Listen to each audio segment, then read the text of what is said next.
Hey everyone, I wanted to first off say happy Thanksgiving. Hope everything is going well. I also wanted to take this opportunity to give you a quick primer over what is expected and what you should be trying to do with your research proposal poster. Okay, so it is Unit 5 in your research uh, in your media research methods modules. Unit 5 is your poster proposal. It is the only thing that you are going to be working on in that module. It is your final project, um, and as such is worth more than everything else. I believe it's 40% of your overall grade. Um, it's pretty significant, and this is where you basically tie together everything you have been learning throughout the semester, and you show me what you can do. Now, there's a couple of things that I want to make sure that you guys understand and that you have very, very solid before you get into this. First and foremost, and I want to make this very, very, very clear, this is a media class, a mass communication class. That doesn't necessarily mean you have to do something over television or radio or magazines or whatever. Public relations, marketing, advertising, representations in the media, all of these different areas, video games, these are all part of mass communications research or mass communication research. If you're taking the theory class or you have taken the theory class, then you should have a pretty significant understanding of what all falls into mass communication research. And I believe if you're taking this class, you're either currently taking media research or you have already taken, currently taken media theory, or you have already taken media theory. So um, that shouldn't be surprising to you. But please make sure you understand this. These projects need to have a media tie-in. Now, for the most part, it's not a problem. You've already proposed your projects. You've written your abstracts. I've given you feedback. There are a couple of you who didn't do that project. And for those who didn't submit your abstracts, this is my hopefully guidance to tell you what you need to consider before you turn in your final project. Okay, so make sure you get that. Second, you are not actually conducting the full research on this. You're not expected to actually carry this through onto the end. That's not what we're looking for here. Okay, what I am looking for in this class is for you to take it from introduction, lit review, methodology, and then potential analysis method. Those are the sections that I'm looking for you to be able to handle. That's what I'm looking for you to be able to do in this project. Ultimately, I am going to be looking at the feasibility of this study and how legitimate your methodology is for conducting this study. So for example, if you were to go ahead and conduct this study, do all the elements seem like they are in place to go ahead and move on to the next step in this process? But please understand that I don't want you killing yourself trying to throw something together very quickly and then go out and try and conduct a survey or something like that. That takes a lot of time. It's very time intensive. And if we were going to do something like this, frankly, the proposal would have been due about midterm of the semester. So I want to make sure you understand that. That is not what I'm looking for. I'm not looking for you to actually go out and conduct the research itself. This is about um, proposing the research project, okay? All right, with that in mind, let's go ahead and jump into the project itself, and let's see if I can maybe clarify some of the elements that I'm looking for. Okay, first off, this isn't a traditional paper. Hopefully this will be a bit more fun for you guys, but it does still contain many of the same elements. For example, you are still going to be responsible for an introduction, a literature review, a methodology, and then, as I said, a brief um, idea of how you plan on analyzing the, uh, the results. This should be contained in the methodology section itself. Now, your introduction, and I'm looking at Unit 5, the Unit 5 module.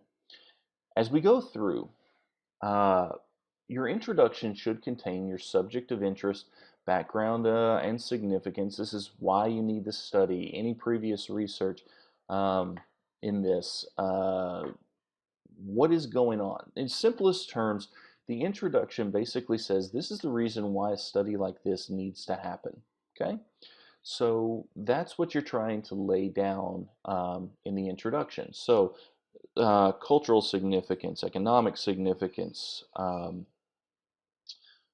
social significance, academic significance. All of these are things that we're trying to lay down in an introduction, trying to establish within an introduction.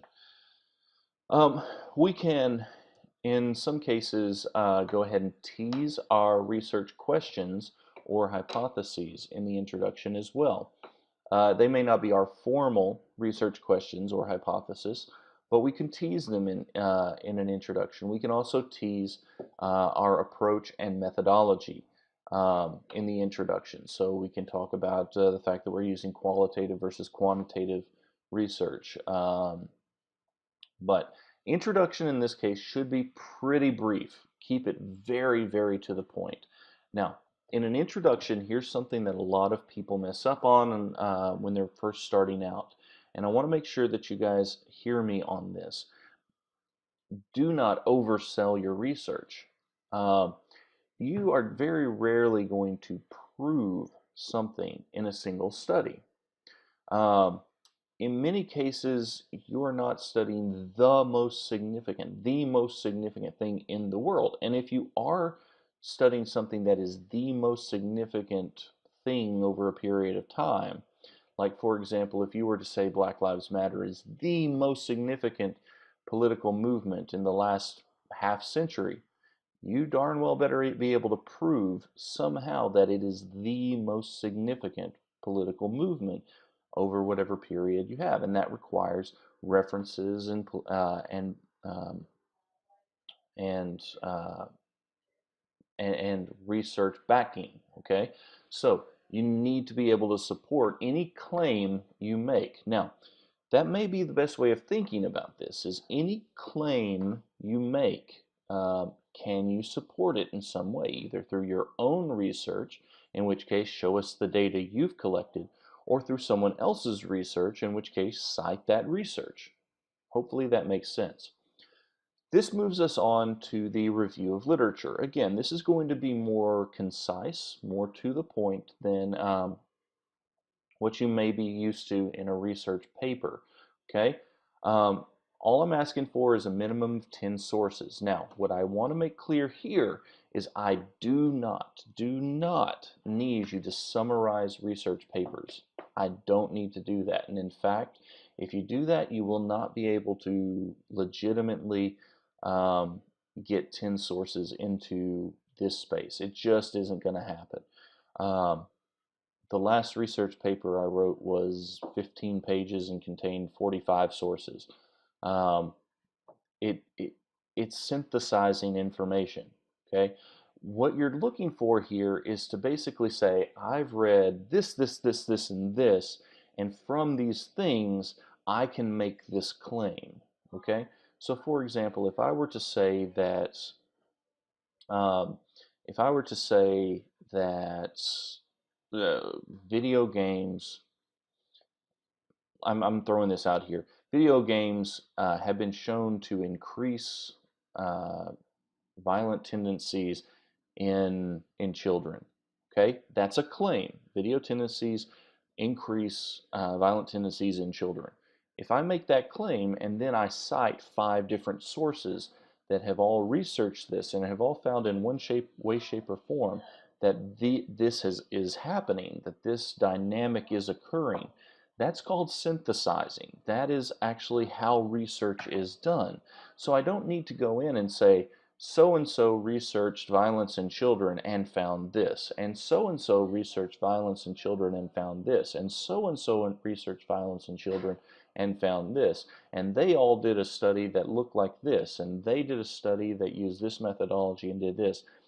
That is not what we're doing here. That is not academic research. Those are book reports, and we're not doing this. You're making claims. I, as the reader, can go and find those articles you're referencing, and then I can look it up and I can see the legitimacy of your claims based on my own double checking of your sources. Okay, so in this case, what I'm looking for is a brief synthesis of relevant literature. Here's what I want you to look for. Try and keep the literature as much as possible within the last 10 years. Okay, so that is relevant and timely literature. If you do find something that is like the establishing literature on the subject, for example, if I go back to Gerbner and Signorelli's original research on cultivation theory, okay, that's way outside of 10 years, but I could use that as one of my potential 10.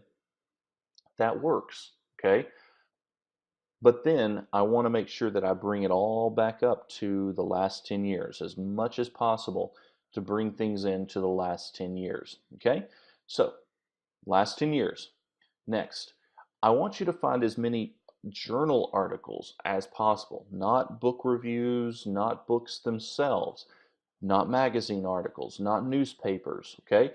Journal articles. And what I'm looking for are peer-reviewed academic journal articles. These are the things that I want you to find. These are the things that I want you to use in your paper. Peer-reviewed journal articles. You can look back earlier in the news feed for the semester, and I showed you how to actually limit your search in the Steen library to just peer-reviewed journal articles. I would suggest that you go back and you look at that, okay? You're obviously going to be using APA style internally and externally. So keep that in mind as you work. So use your internal citations and then reference everything in its own section somewhere in your poster. Okay, so that's what I'm looking for in the review of literature. Next, your methods section. This is where I'm really going to be paying attention. This is where I'm going to be very critical and be very methodical about how I review your poster. Okay, I want you to briefly discuss each of the following topics as it relates to your proposal. How do you plan on sampling your subjects? Gathering a sample. How do you plan on generating data? How do you plan on analyzing the data you generate? How do you plan on establishing trustworthiness, internal validity and external validity? You can go back and look in your book. If you're using human subjects, please make sure that you do also talk about filing an IRB form. And if you want to include an IRB form with your document, that's fine. That would actually be a great experience for you, and you can just drop it in addition to the poster. It doesn't actually have to appear on the poster as it as it is quite long.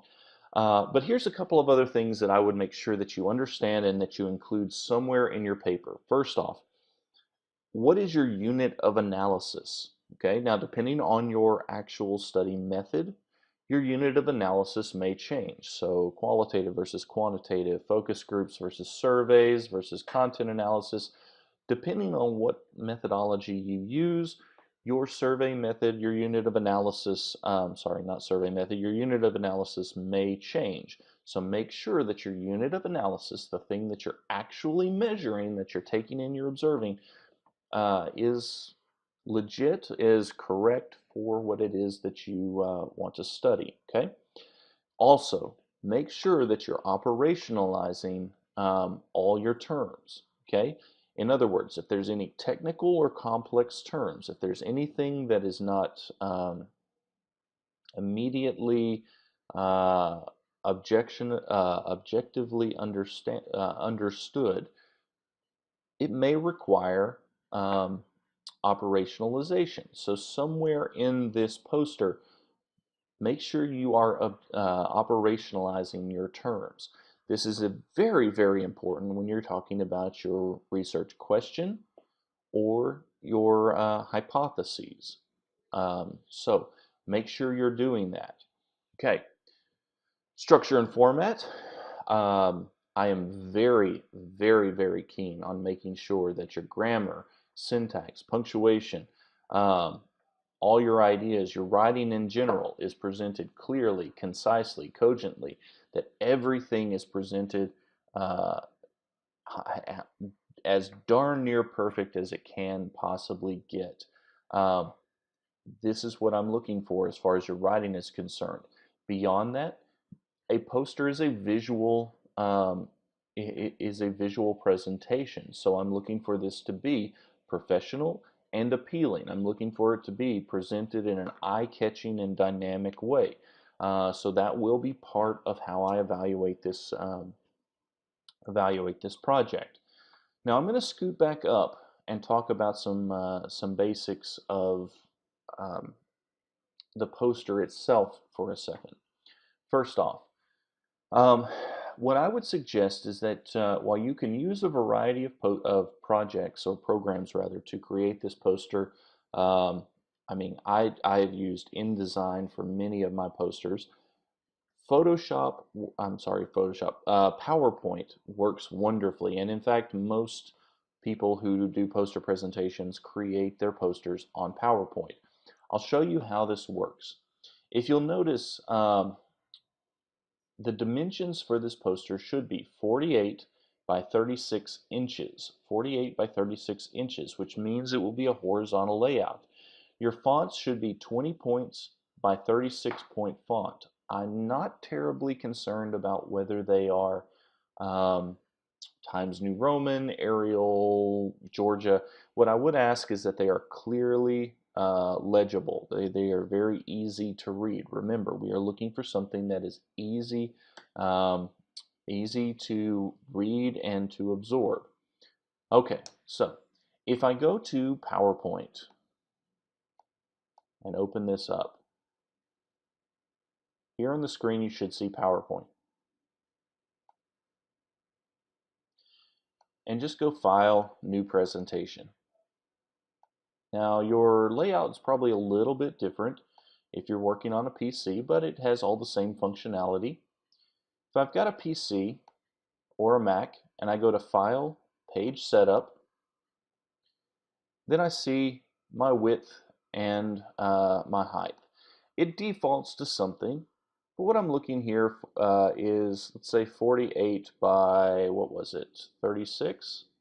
48 by 36 inches and hit OK.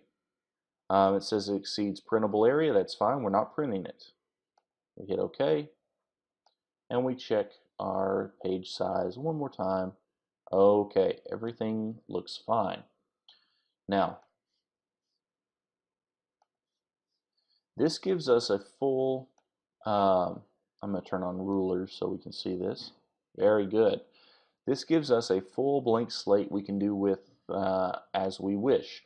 Now, we can lay things out on this any way we want to. I would suggest a big title up at the top, and then boxes for your different sections. But that would be how you would actually format a document in PowerPoint for the size you need. When you're ready to export, you can File, Save As a PowerPoint, or File, Save As, and then change to a PDF. A PDF will work as fine as well. Might be a little bit easier to upload onto the D2L platform. Okay? All right. Let's move on to some examples of this. Now, I've given you two examples of posters that I've made down here, as well as a link to the IRB form, but Motivating Minors and Pedagogical Plasticity are two that I've made. And then I've given you an example of a nursing poster from, well, another student or a student in the nursing program. So let's take a look at this. Now, I've done vertical posters in the past just because I've presented these at conferences and that's what they've asked for. But I'm asking you to do horizontal because it probably is going to be a little bit easier for you to work with. Notice I give my title for my poster up at the top, I give my name on there, and some sort of contact information. But each of my individual sections, each of my individual areas of my paper are presented in their own little boxes here. In this one, I've given little blurbs, like, for example, in 2012, preteens controlled an estimated $250 billion of American purchasing decisions. I've operationalized Henry Murray's social motivations. I've given my results. In this case, I've actually conducted the full study and conducted discussions on all of this. So you can take a look at this and read it for yourself and see how I've laid out everything. In this case, you're probably only going to be laying out maybe these 3 sections and this 4th section down here, but you're going to want to expand more than what I had the opportunity to do here. Here's another one, pedagogical plasticity. This is talking about teaching methodology. Again, title, name. In this case, I actually created a website that connects to all of this, and I had a QR code to it. I've got my different sections. I've got my reference list here. I've got different examples of different, in this case, well, they are pedagogical techniques and then examples of why I use them in the classroom. So you can take a look at this one as well.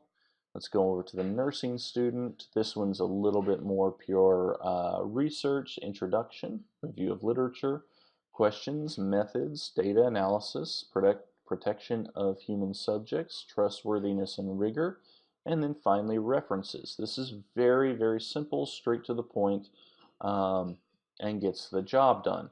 I think you could probably make it look a little bit nicer, but hey, it is absolutely functionally fine. So there are 3 examples of posters that I'll let you take a look at on your own. I've also included the grading rubric, so you'll see how I'm going to grade. It's there. And then finally, a Dropbox where you'll drop all your files off. So if I click this, you'll see it's a normal Dropbox just like you've used in the past. Just make sure that you drop the PowerPoint or the PDF, maybe even both, in this file. It will be fine. If you have an IRB form filled out, that would be great too. Go ahead and drop that in the file in the Dropbox folder as well. As always, if you have any other questions, concerns, or you just want to chat about this, please get in contact with me ASAP, and I would love to talk with you about your project. Otherwise, good luck. I'm looking forward to seeing your work, and yeah, I'll talk to you soon.